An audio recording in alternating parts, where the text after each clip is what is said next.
Today I'm at the University of Sheffield, visiting earth scientist Dr. Sarah Bradley. Her research focuses on landscape evolution, ice sheets and glaciers, and sea level change over time. She's one of the first scientists to begin her journey on the Convex Seascape Survey, and I really can't wait to see what she's been up to.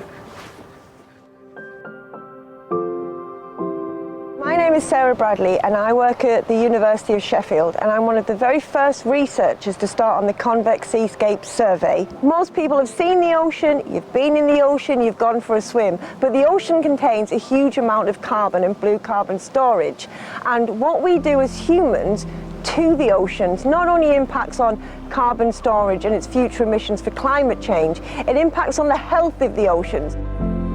We need to know what the seafloor looked like and where was the space to look at where blue carbon has been deposited in the past.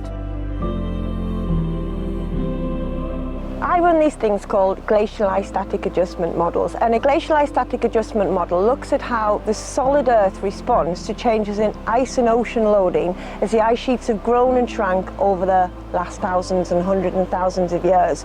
So to run these models I need two inputs, and the main one is models and reconstructions of what ice sheets look like. So this is information about, say, how thick the ice sheet was and where it was from 120,000 years ago to present. So for instance, I will model or make predictions of where was large areas of land and is now areas of the ocean from lots of different models. Give it a second. So how can all of this be then used to look at mitigating and adapting to climate change? The one plan of the project is to use these reconstructions with the work with Dr. Sophie Ward to get an idea of where we want to core. So where in the past these deposits were made, how they were deposited and when, to get an idea of where we should look at, and mostly also looking at areas that we need to protect, because we don't want to release more carbon, so we need to know where the blue carbon is and how it got there and how we can protect these into the future. And this is what the Convex Seascape Survey wants to look into. The idea that there's carbon in the ocean and stores of carbon in the ocean, I think is something that most people will not be aware of.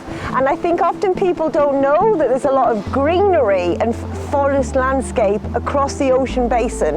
And I think this is something that we need to communicate with people, the wider world. Really trying to maintain the health of these environments that are there, because if we protect the oceans now, it'll help the planet for the future.